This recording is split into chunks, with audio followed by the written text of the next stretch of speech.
Today on the Travel Magazine, we will journey through the mysterious Malay Peninsula.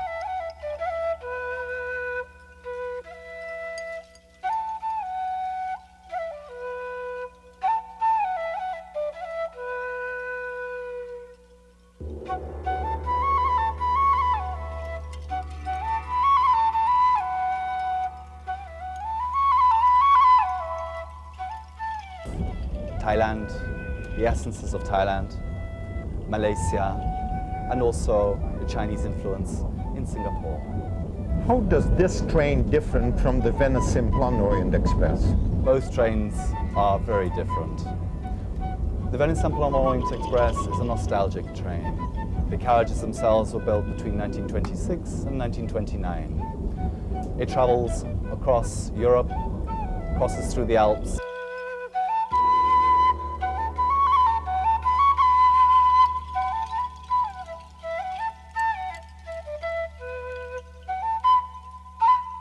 Our adventure begins in the capital city of Bangkok, Thailand's gateway and principal destination.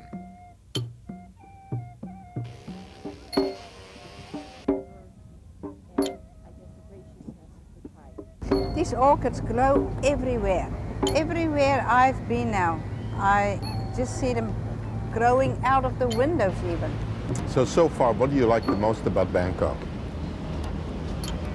Well, Jake, I must say, it's a hustle and bustle city. The reason why we came was, this is the beginning in our case of getting on the famous train, the Eastern and Oriental Express. And it starts on Sunday in 2 days.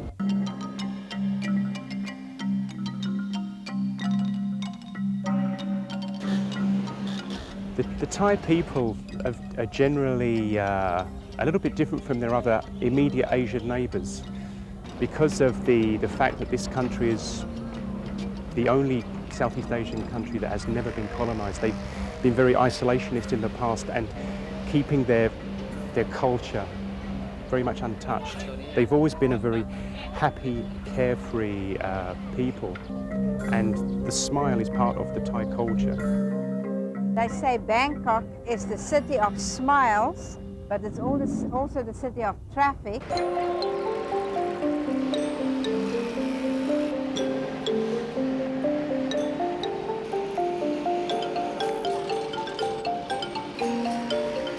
A tuk-tuk is a very, very Thai invention. It's a three-wheeled motorcycle come small car, and they're very loud. They make a noise that sounds like tuk tuk tuk tuk.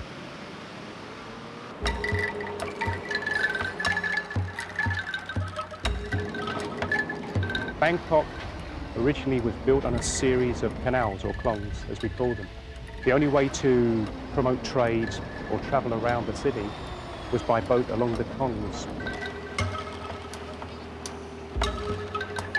The life of Bangkok is on its rivers and klongs, where merchants sell their wares and where you sense the real heart of the country.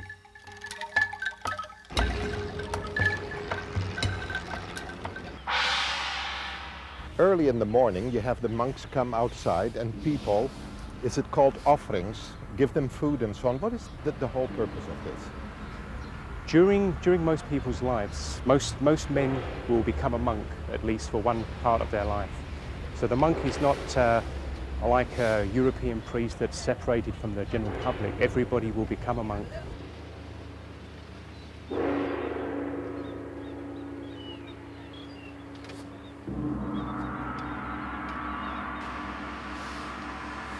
We first encountered young monks in Bangkok, but we will see them again and again as our travels take us further and further into their fascinating culture.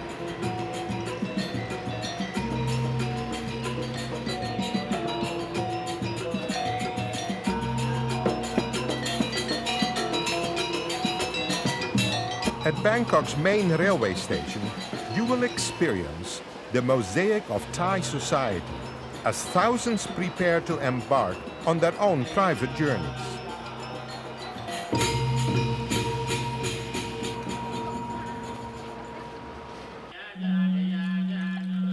Before its inaugural run in 1993, the Eastern and Oriental train was blessed by Buddhist monks in an elaborate 3-hour ceremony. A string was held and a Buddhist prayer for safe journeys was said. This added to the romance and mystique of the journey.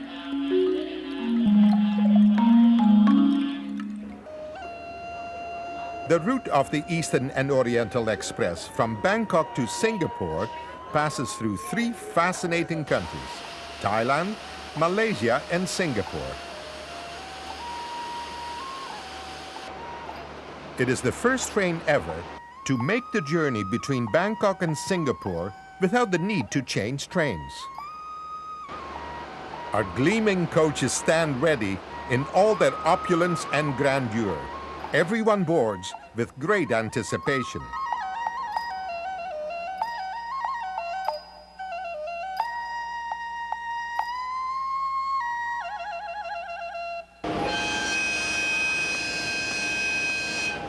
A blast from the whistle, and we're on our way.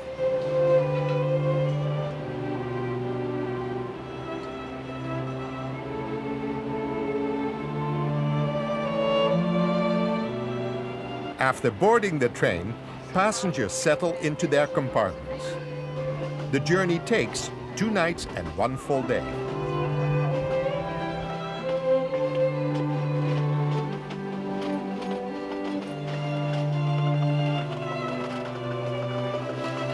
The first hour takes us through the ever-changing neighborhoods of sprawling Bangkok.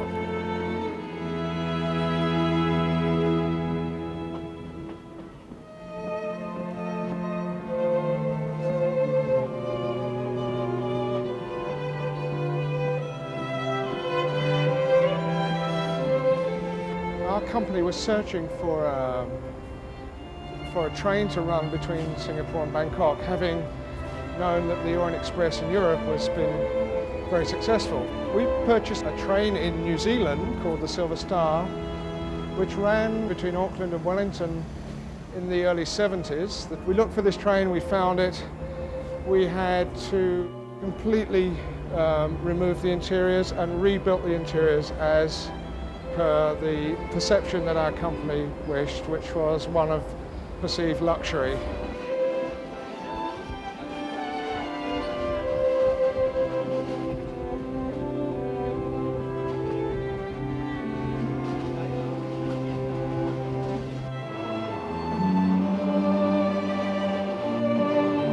We'll be back with more of the travel magazine right after this, so stay with us.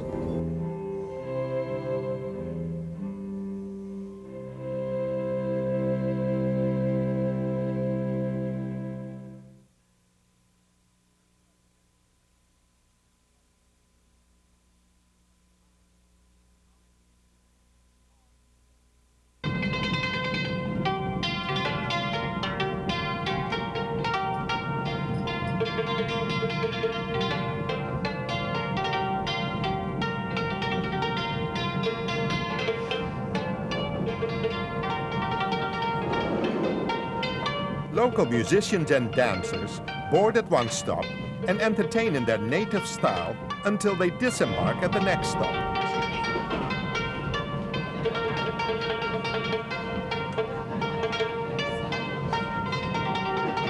We consider it our duty to recreate each individual's fantasy about this train. This is our duty from a service point of view.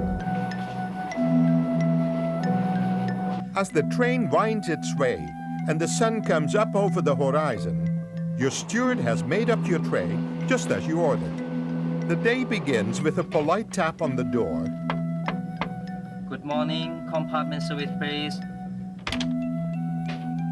Good Oh, come morning. in. Breakfast on the Eastern Oriental Express. Good morning. Good morning, sir. Look at this.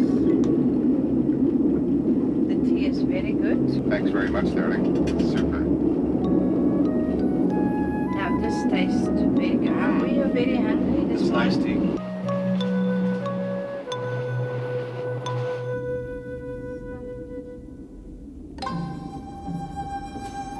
The character of each journey varies depending on the character of the passengers themselves, for it is them who actually create the ambience. It's the mixture of the nationalities, the mixture of people from all walks of life, celebrating together on the train.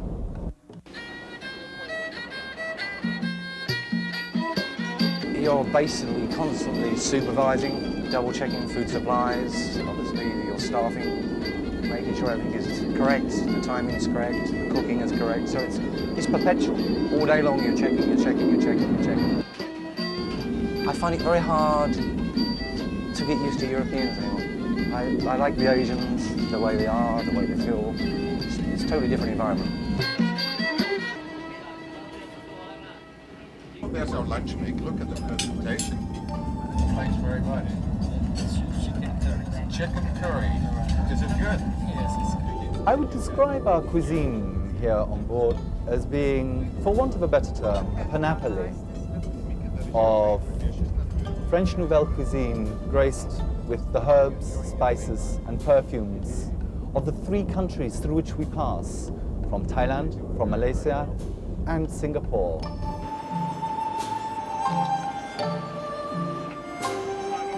As on the northbound journey, the timings to Singapore have been carefully calculated so that the train passes through the most scenic parts of the route during daylight hours. We have the superior compartments where the beds are one above the other. We have the state compartments where the beds are side by side. And we have two presidential suites, which in fact are one carriage literally cut in two for the two suites. Every compartment has its own ensuite, lavatory and shower. This is what we would call a luxury train. Designers from Europe were brought in, and we worked in Singapore here. We rebuilt the train in about just under 2 years. In order to recreate the ambience of Thailand, the essences of Thailand, Malaysia, and also the Chinese influence in Singapore. This is a new train. It has no real history as such. We're trying to create history here now.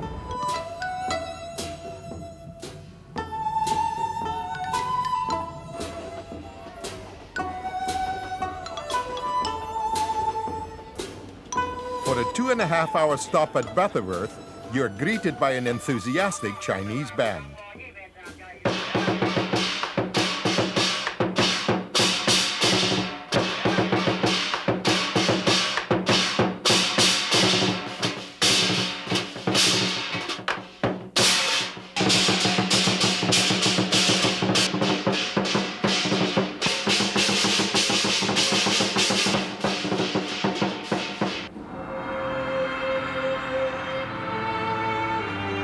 The beautiful and exotic island of Penang has long been described as the Pearl of the Orient.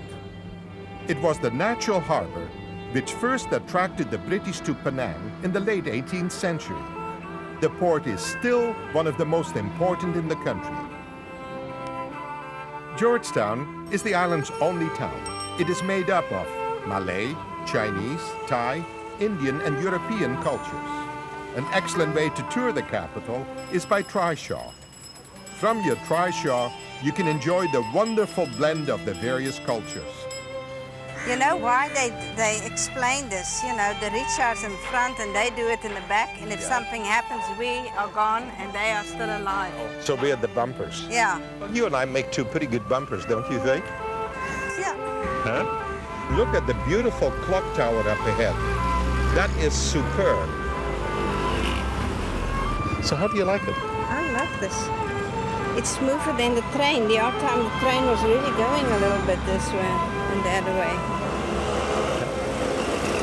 This one a market street, all India shop. Oh, this is the, I know, this is the Indian area. Yeah, Indian area. Yeah, this is the Indian. So here you can buy spices. Yeah.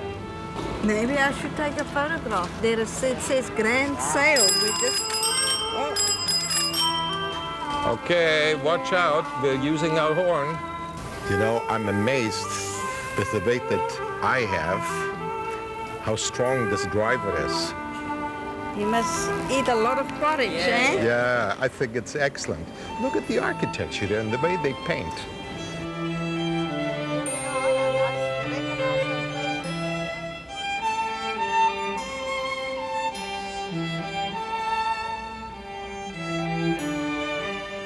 Come on, faster, faster, go faster.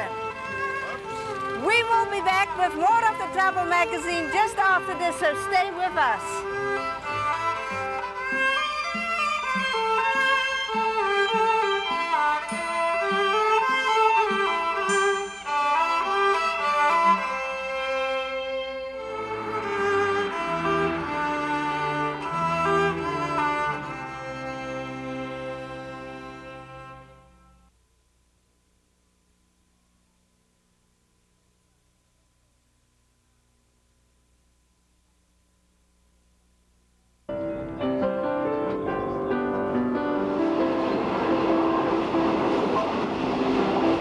On the last evening aboard the Eastern and Oriental Express, passengers dressed in dinner jackets, lovely dresses, and glittering jewelry enjoy fine entertainment as they prepare for a luxurious dinner in the saloon car.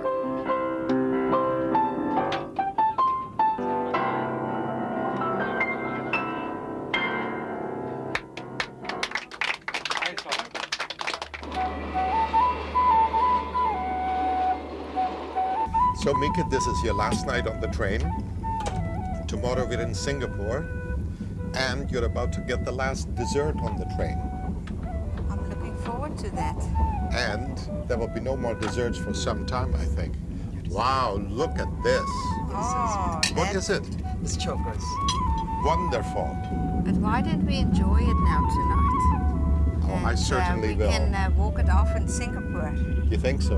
I Walk think it so. off shopping and sightseeing. They've changed also, you know, the engine is now at this side of the car, Oh. so we can walk it off. Wonderful. Champagne. Now, Mika, that is a tremendous finish on the Eastern and Oriental Express.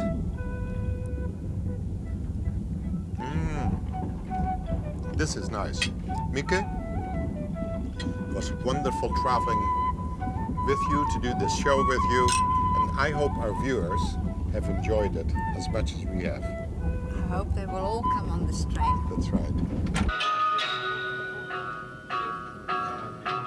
Before crossing the border into Singapore, a Malay dancer entertains in colorful native costume.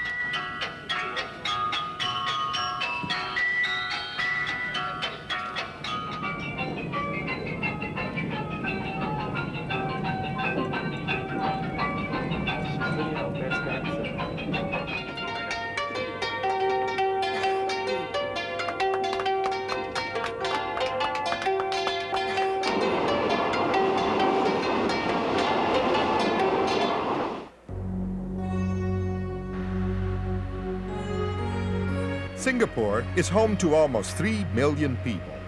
It has one of the world's busiest ports and is a world financial center with over 130 banks.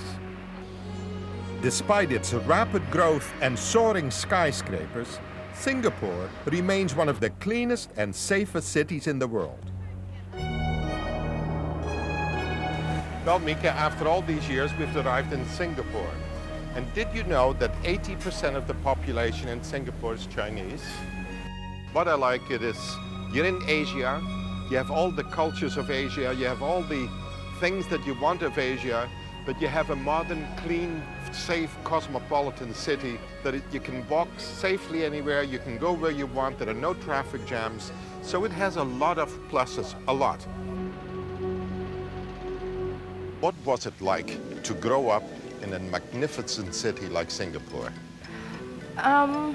To grow up, well, I mean, that's a little bit difficult to sort of describe in just a few words, but I guess that the main things of growing up in Singapore is the, you know, being in such a safe and secure environment. And of course, I mean, one cannot deny living in such a multicultural society that, that has had an influence on, you know, how people in Singapore turn out. Chinatown being quite oriental, of course, very much a trading sort of area, food stalls, and you know, a lot of artifacts from China, antiques, herbal shops, you know, the sincere shops as we call them here, where you can go and buy all these wonderful remedies.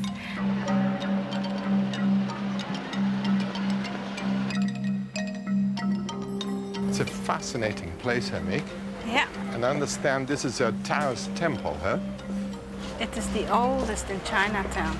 Yeah, built about 1850. There was, you know, some decades after Napoleon, for the seafarers, because the ocean apparently used to be just outside here.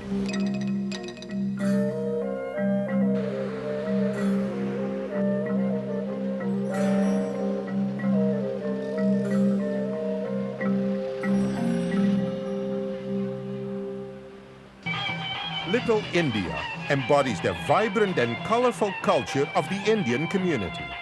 Women in saris stroll the streets, where small shops sell glittering silks, gold jewelry, and spice traders continue their age-old trade.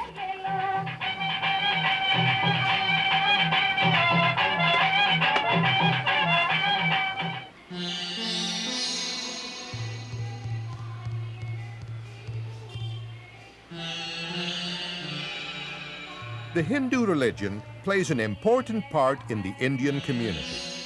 Offerings of incense, garlands and flower petals fill the temples of Little India.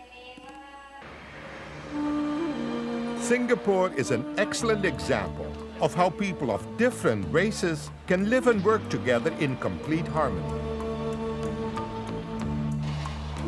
I guess it really all started with Sir Stamford Raffles. He was a Brit, landed in Singapore, made friends with the locals, and basically thinking that, yes, I can make this into a port for the region, and his landing site is still marked till today.